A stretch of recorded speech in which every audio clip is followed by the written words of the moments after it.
வணக்கம். சற்று முன் கிடைக்கப்பெற்ற மிக முக்கியமான செய்தி ஒன்று வெளியாகியுள்ளது.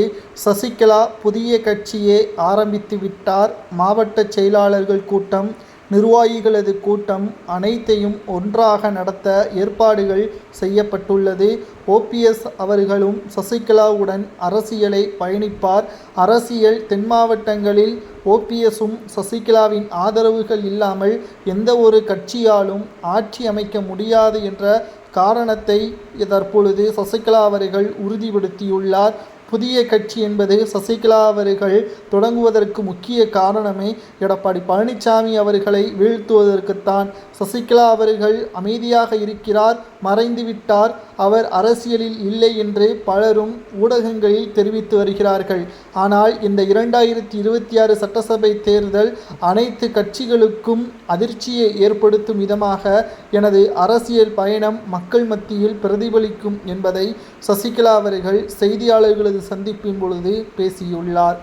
அதிமுகவில் இருந்து நீக்கப்பட்டவர்களும் அதில் OPS அவர்களின் ஆதரவாளர்களும் எடப்பாடியை எதிர்த்து உண்மையான மறைந்த முதல்வர் ஜெயலலிதா அவர்களது விசுவாசிகளும் எனது பக்கம் இருக்கிறார்கள். அதைவிட பொதுமக்களும் உண்மையான அதிமுகவின் தொண்டர்களும் எனது பக்கம் இருப்பதை பயன்படுத்தி கொண்டு ஆட்சி அதிகாரத்திற்கு எந்த கட்சி வர வேண்டும் என்பதை தென் மாவட்ட நிர்வாகிகள் முடிவுகளை மேற்கொள்வார்கள் என்பதையும் சசிகலா அவர்கள் அழுத்தம் திருத்தமாக கூறியுள்ளார்.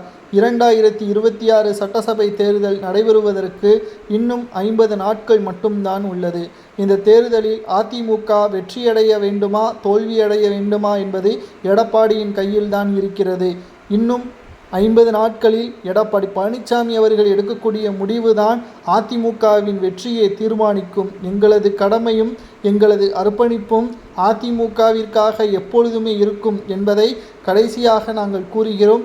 இதை எடப்பாடி பயன்படுத்தி கொள்ள வேண்டும். இல்லை என்றால் புதிய கட்சியை தொடங்கி நாங்கள் யாருக்கு ஆதரவுகளை வழங்குகிறோமோ அவர்கள்தான் ஆட்சி அதிகாரத்திற்கு வருவார்கள் என்பதையும் சசிகலா அவர்கள் தெரிவித்திருப்பது அரசியல் வட்டாரத்தில் பரபரப்பை ஏற்படுத்தியுள்ளது. ஏற்கனவே 4 முனை போட்டி. இதில் சசிகலாவும் புதிய கட்சியை தொடங்கி அதிமுகவின் அரசியல் வட்டாரத்தில் மட்டுமல்ல ஒட்டுமொத்த தமிழக அரசியல் வட்டாரத்திலும் பரபரப்பை ஏற்படுத்தக்கூடிய ஒரு செயலை செய்துள்ளது. அதிர்ச்சியையும் பரபரப்பையும் ஏற்படுத்தியுள்ளது. 2026 சட்டசபை தேர்தல் நிச்சயம் சசிகலாவிற்கு கை கொடுக்குமா அல்லது அரசியலிலிருந்து ஓரம் கட்டுமா என்பதை உண்மையான தொண்டர்களும் பொதுமக்களும் கமெண்ட் வாயிலாக கூறுங்கள். இதுபோன்ற அரசியல் செய்திகளை தெரிந்து கொள்ள நமது சேனலுக்கு சப்ஸ்கிரைப் பண்ணிருங்க.